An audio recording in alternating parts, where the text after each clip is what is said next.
Something has just exploded inside the PGA Tour, and this time, Rory McIlroy isn't walking into the fight as a diplomat. What was supposed to be another closed-door conversation about the future of professional golf reportedly turned into a direct confrontation with PGA Tour leadership. At the center of it was Rory McIlroy, one of the most influential players in the sport, and Brian Rolapp, the executive brought in to help reshape the tour's future. But instead of another carefully managed discussion, Rory allegedly put the pressure where it hurts most: 24 hours. That was the clock hanging over the conversation as McIlroy challenged Rolapp over the direction of the PGA Tour and the controversial changes now dividing its players. The message was simple: fix the system, give the players a real voice, or prepare for the consequences. But before we get deeper into what happened behind those closed doors, I want to hear from you. Where are you watching from right now? Drop your city or country in the comments below. And if you've been following the battle over the future of professional golf, make sure you subscribe, because this story could get even bigger from here. And this wasn't just Rory speaking for himself. Players who have spent years divided by the PGA Tour Live Golf battle suddenly found themselves facing the same problem from the same direction. The growing frustration over tournament structures, player influence, and decisions being made from the top down had created something leadership could no longer easily dismiss: a united locker room. For years, the PGA Tour's biggest challenge has been keeping its stars and its rank-and-file players moving in the same direction. Now, Rory may have found the issue capable of bringing them together, because if the tour's most powerful players are willing to stand behind him, this stops being one golfer challenging one executive. It becomes a fight over who actually controls the future of professional golf. So why did Rory decide that now was the moment to draw the line?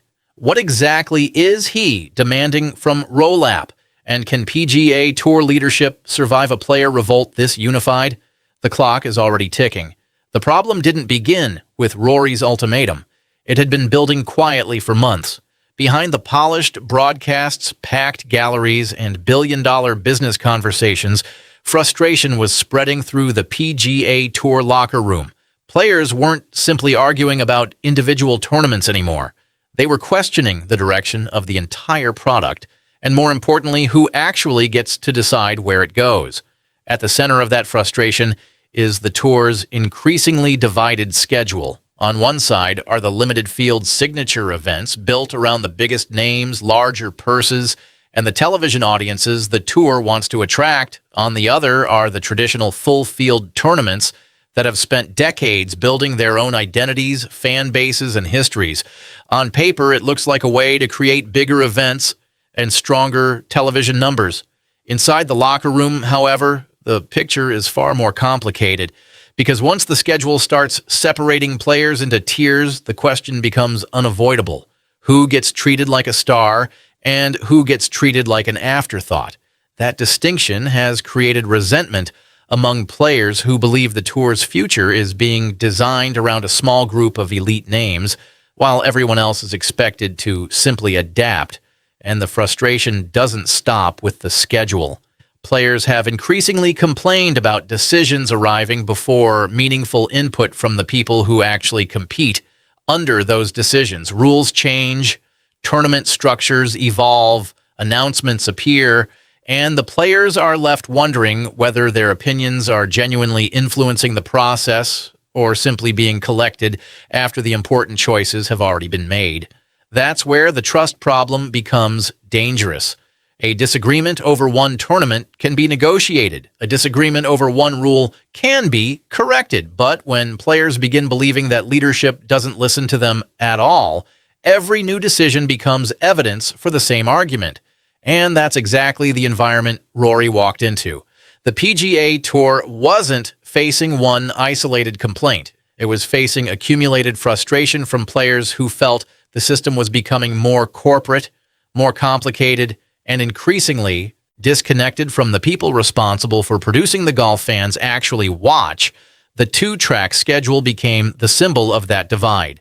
And as that divide widened, one question became harder to ignore: How long could the tour keep asking players to accept decisions they felt they had no real power to shape? By the time the players gathered for the private summit, this was no longer about one unpopular decision. The tension had reached a point where another routine meeting wasn't going to be enough. Behind closed doors, the discussion turned toward the issues that had been hanging over the PGA Tour for months: the schedule, the playoffs, player representation, and the growing belief that too many major decisions were being made without the players having meaningful control over the outcome. Then Rory McIlroy stepped forward. This was the moment the entire conversation changed. McIlroy wasn't there simply to complain. He came with a list of demands, and each one went directly after a weakness players had been raising for months. The first was the two-track structure. Rory's position was that the tour could not continue building a system where a small group of players occupied one level while everyone else operated in another. If the PGA Tour wanted to call itself the best competitive golf circuit in the world, then the players needed a structure that didn't permanently divide them into different classes. Then came the second demand, the FedEx Cup playoffs. For years, the playoff system has been difficult for casual fans to follow, with points, rankings, resets, and qualification rules creating a complicated path to the championship. Rory's argument was that if the tour wanted to grow the sport, it needed a postseason that players understood and that fans could actually follow. But the third demand was the one that changed the temperature inside the room: player power, not another advisory committee, not another opportunity to submit feedback after the important decisions had already been made. Real influence over the decisions affecting their careers. McIlroy wanted that influence built directly into the tour's decision-making structure. That was the line leadership could not easily brush aside, because once players have genuine authority, the balance between the executive offices and the locker room changes completely. And then Rory reportedly attached something even more powerful to those demands: a deadline, 24 hours, not another 6-month review, not another committee formed to study the problem, not another promise that the tour would revisit the issue at some future meeting. 24 hours to respond. The pressure was enormous because Rory wasn't confronting Rolapp privately as one unhappy player. He was speaking from a position of influence, with other players watching closely and the larger future of the tour hanging over the discussion. Rolapp had arrived with a vision built around a more commercial, television-friendly PGA Tour. But now he was facing a very different question. Could that vision survive if the players themselves refused to accept the structure being built around them? The atmosphere reportedly shifted as Rory laid out the demands. This wasn't an angry outburst, it was a challenge. And the significance wasn't simply that Rory had challenged the CEO. It was that he had given the players something they had been missing for years: a deadline, a clear list of demands, and a single point around which their frustration could organize. For Rolapp, the clock had started. For Rory, the real test was just beginning, because making demands is one thing. Getting an entire locker room to stand behind them is something else entirely. What happened next may have been even more important than Rory's ultimatum itself, because a demand only matters if someone is willing to stand behind it. For years, the PGA Tour's player base has been anything but united. The battle with LIV Golf created sides, damaged relationships, and turned the locker room into a collection of competing interests. Players had different priorities, different opinions, and very different ideas about where professional golf should go next. But Rory's confrontation created something unusual: a common enemy. The frustration over the schedule, player representation, and top-down decision-making suddenly gave players an issue they could rally around regardless of what side they had taken in the LIV debate. And that changed.